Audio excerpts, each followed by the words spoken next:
Thank you very much, Dr. Mata, for the nice introduction. And I hope Dr. Hafiz he's okay and he's doing well. My talk will be about the beta thalassemia and what's new. So here are my disclosures.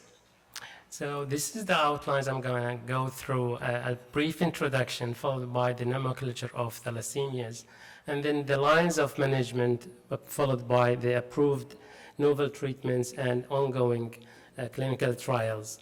So we know that the epidemiology of beta thalassemia is really widespread among the globe, and most of these data we are collecting it from the Thalassemia International Federation. It's estimated that about 56,000 infants are born annually with thalassemia. And in Saudi Arabia, the total carrier prevalence for beta thalassemia is about 1.2%. And there is a predicted number of thalassemia newborns is about 130 each year, and hopefully this is going to go down as we are doing the premarital status screening. And it's always estimated that about the 9,000 thalassemia patients in our country. Talking about the pathophysiology of thalassemia, we know that there are two types of thalassemia, the alpha and the beta. And when there is a deficiency in one of them or absence of one of them due to a mutation, there will be decreased in the manufacturing of the beta globin chain or the alpha globin chain. So what happens in beta thalassemia is basically the beta globin chain is being reduced or absent, and the alpha, on the other hand, is getting more, and that will lead to more excess. It's really very deep pathophysiology, but I will come and revisit this topic later on. I would not go deeper here, but to summarize it, we have basically hemolysis that will lead to chronic anemia. We have ineffective erythropoiesis, and that will lead to iron overload, either due to the absorption increment of iron or due to the blood transfusion. I still remember when I was a medical student reviewing this table, the classical teaching, when they told us about thalassemia, it might be major, minor, or intermediate. And memorizing all these numbers the night before the exams was really important to me, not to miss the MCQ that will be going to appear in the exam paper. So what I do, I always review this just before the exam when I was a medical student. So interestingly, when I was preparing this talk, I come across two papers which were published in New England Journal of Medicine. The first one was in 2005, and you can see the typical distribution or classification of the thalassemia, the classical manifestation, as well as the criteria for beta thalassemia syndromes. And the second one was in 2021, and again talking about thalassemia syndromes. And if you focus clearly here, you can see the main difference is basically looking at the blood transfusion here. So from practice point of view, and I think this is really very important to address here, that basically we have to classify those patients based on their requirement of the blood transfusion. We have patients who never require blood transfusion and they completely have no symptoms. And we have patients who have mild to moderate symptoms, and those are basically the non-transfusion dependent thalassemia. So these are basically the beta thalassemia intermediate, the mild or moderate hemoglobin E beta thalassemia, or even the hemoglobin H with regards to the alpha thalassemia. Some of them, they are basically have seldom required to be transfused, or they sometimes get occasional blood transfusion, specifically when they have stress conditions such as infection or going to surgery or during pregnancy, and some patients who require intermittent transfusion that will lead sometimes to poor growth and development specific comorbidities as well. These are basically the non-transfusion dependent thalassemia, the NTDT. The last one, which is basically whom are having more severe disease and more symptoms, are basically who are really dependent on the blood transfusion, and they require a life lifelong transfusion regularly on the daycares for in our hospitals. So these are basically the beta thalassemia major, the severe hemoglobin E beta thalassemia, or the hemoglobin Bart's hydrops fetalis for alpha thalassemia. Talking about the clinical manifestation, in pediatric age, you may not see any of the clinical manifestation apart from the anemic symptoms, and especially if they are well managed. And the classical or the typical features that we usually being taught in the medical school, that they will have what's called the chipmunk facies. And the chipmunk facies is probably nowadays is not acceptable to be developed. And if we see this, it's either indicating that the patient is non-compliant to the blood transfusion, or the patient is basically, unfortunately, mismanaged. So with regards to the complication, we know that those patients will require more blood transfusion. They will develop iron overload and other complications, including endocrinopathies, as well as the osteoporosis, thrombosis, and other end organ damage. With regards to the standard of care of transfusion-dependent thalassemia, we know the main goal and the main important goal here is to monitor the complication, try to prevent it, and if it happens, to manage the complication. At the same time, if we have patients who are eligible for blood transfusion, then we should get them into the, if they are eligible to clinical criteria, then we should encourage them to be enrolled in clinical criteria. There are some patients who are eligible for stem cell transplant, and here we are talking about those patients who are having matched sibling or match unrelated sibling, and especially if we are talking about less than 12 years of age, so we can consider them for stem cell transplant. Those patients who are above 12 years of age and they are well chelated and they have also matched sibling donor, then we can consider them for stem cell transplant. And we'll come to the gene therapy part later on whenever we come to the gene therapy. So those patients who are above 18, they are either going to transfusion, or we may consider the novel therapy such as luspatercept. This diagram here outlines the management. We know that some patients may require actually splenectomy in order to tackle the anemia, and that to improve the tissue hypoxia, to improve the bone marrow expansion, and to prevent the extramedullary hematopoiesis. At the same time, which is the cornerstone of the treatment, transfusion is really important, and that's basically is to overcome the ineffective erythropoiesis as well as to treat the anemia symptoms for those patients and its complication. And this transfusion will be unfortunately becoming more complex, and this will lead to secondary iron overload. That will really necessitate to start iron chelation therapy, either to treat the secondary iron overload or to treat the primary iron overload due to the increased absorption of the iron. Here it's really important to emphasize on the timing of transfusion. The lower the hemoglobin level, the more association with more complication, regardless of the type, the transfusion dependent or non-transfusion dependent. Now, moving to the novel therapy, we know that there are curative treatment, which is basically the stem cell transplant or gene therapy, and fortunately they've been already approved. And in those cases, we have at least 2 gene therapy approved for beta thalassemia. And talking about those patients, they are either going for a lifelong transfusion-dependent life, so they will require blood transfusion all their life, or they can go for allogeneic stem cell transplant if they have a matching sibling. The good thing here is that we do not really need to have a graft versus leukemia or graft versus malignancy in this situation. So even a minor accepted chimerism is really appropriate in those cases.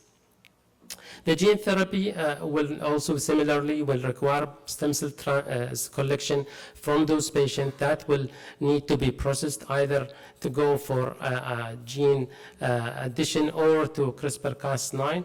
And here you can see which one of them. There are two two main processes are going at the same time. There is the patient who will require to be stimulated to get the stem cells from the patient, that these stem cells will go to the processing, and at the same time we give this patient the conditioning regimen in order to prepare him for or her to receive the bioengineered cells. So these cells will go to the companies.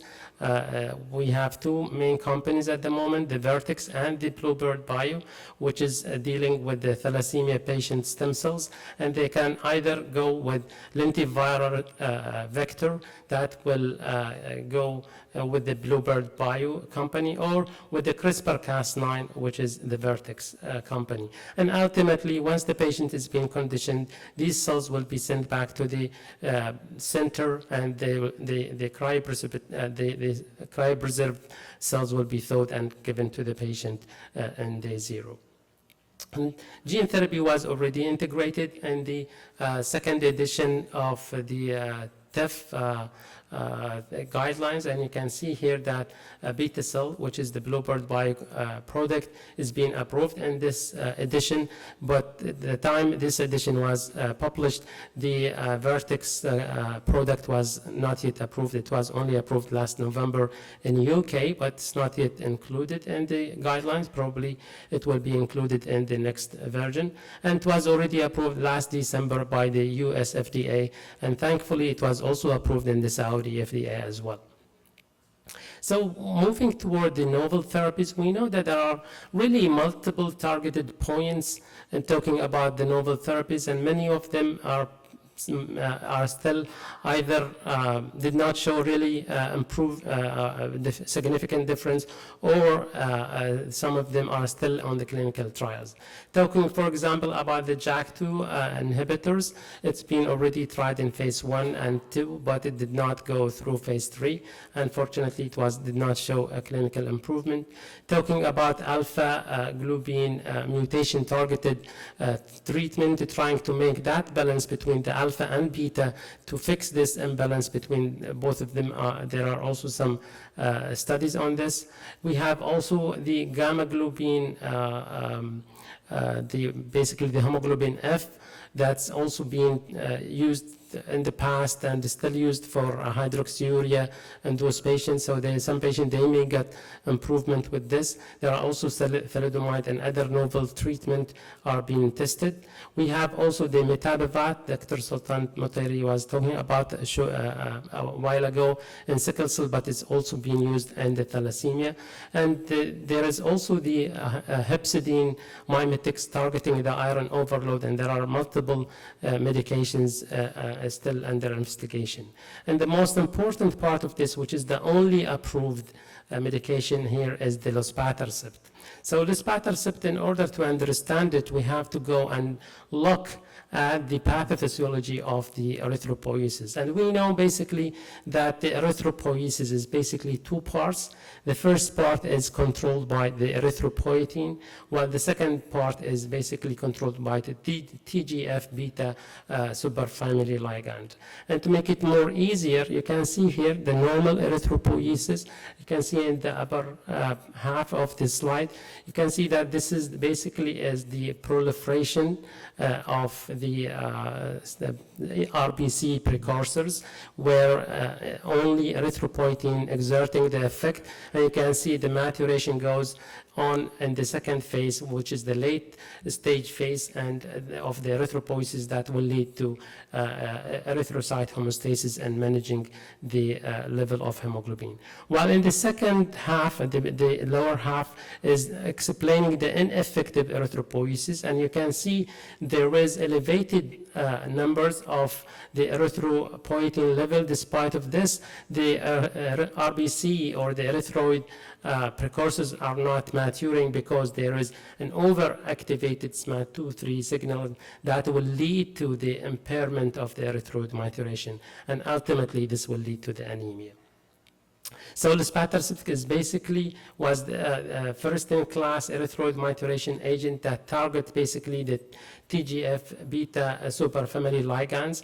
And basically you can look here, you can see the TGF-beta superfamily ligands comes and attached to the activin receptor 2B, and that will lead to phosphorylation and SMAD2/3 complex that will lead to inhibition of the erythroid maturation. And what luspatercept does is basically comes and inhibit this TGF superfamily ligand, leading to inhibition of the cascade and removing of the inhibition or inhibition of the inhibition that will lead to stimulation of the red blood cells. There are two main landmark clinical trials on the luspatercept and beta-thalassemia. The first one is the BELIEVE trial, which is published in 2020, which is basically for transfusion-dependent thalassemia, and was published in New England Journal of Medicine. The second one was the BEYOND trial, which was specific for non-transfusion-dependent thalassemia, and was published in 2021. The first one is the BELIEVE trial, which is basically a randomized, double-blind, placebo-controlled phase 3 study on the luspatercept, and the inclusion criteria for those patients who are really transfusion-dependent thalassemia, aged 18 year old or above. They were randomized in a 2-to-1 ratio. The first arm is the 2 ratio, which is the luspatercept arm, which is 1 milligram per kg every 3 weeks, with also bed supportive care. And the second arm was the placebo arm. And those patients were monitored over 48 weeks as a double-blind period. Then those patients are allowed to go crossover permission, and then followed by an open label up to 5 years of follow-up. And the primary endpoint, I'm focusing here on the primary endpoints, which is 33% or more reduction in the burden of red blood cell transfusion at weeks 13 and 24 of the trial. And here it was met, the primary endpoint was met by reaching 33% or more reduction in the transfusion at weeks 13 and 24. And the side effects was comparable to the placebo. There was no really side effects that prevent from using luspatercept in those patients. The second, and this was already integrated again in the TIF guidelines, and you can see here that luspatercept is being added for those patients who are 18-year-old or above. The second trial was basically is the BEYOND trial, and it was basically for the non-transfusion dependent thalassemia. Those patients are basically whom require less than 5 or less than red blood cell units in the past 24 weeks prior to randomization, and there was no RBC transfusion within 8 weeks before the randomization, and their hemoglobin must be 10 or less, and the number of patients was 150. The randomization again was 2-to-1. The first arm was luspatercept 1 milligram per kg over every 3 weeks, and the second arm was placebo with best supportive care. And the endpoint, they were followed up over 48 weeks, and the endpoint was basically the increment of the hemoglobin concentration of at least 1 gram or more, and at weeks 13 to 24 weeks from the baseline. The secondary endpoint was also evaluated, including the symptoms, the quality of life, as well the activity and chelation and ferritin level and liver iron concentration.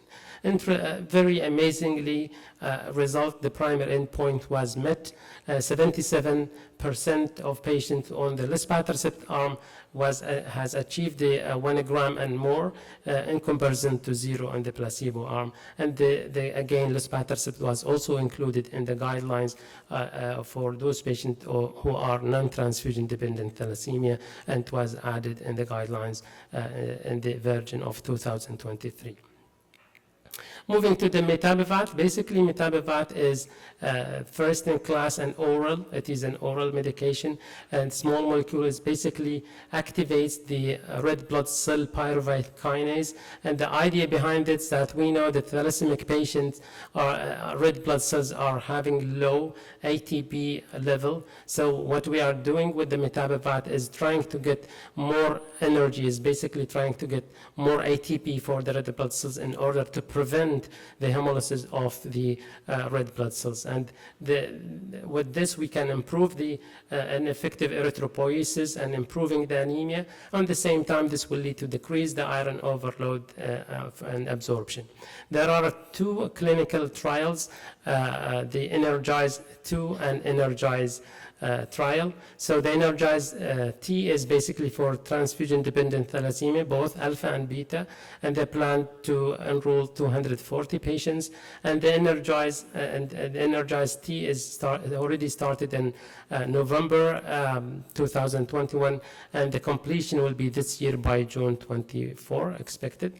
And the second one is basically the Energize, which started again November 2021 and supposed to finish or completed by last December, and probably we are going to hear about the result in the coming few months. Overall, we can see over the past few years that our patients are getting really a longer life, and this prolonged lifespan tells us that we are probably in the right direction for those patients, and hopefully we are going to get them the normal expected lifespan for all the patients. Thank you very much.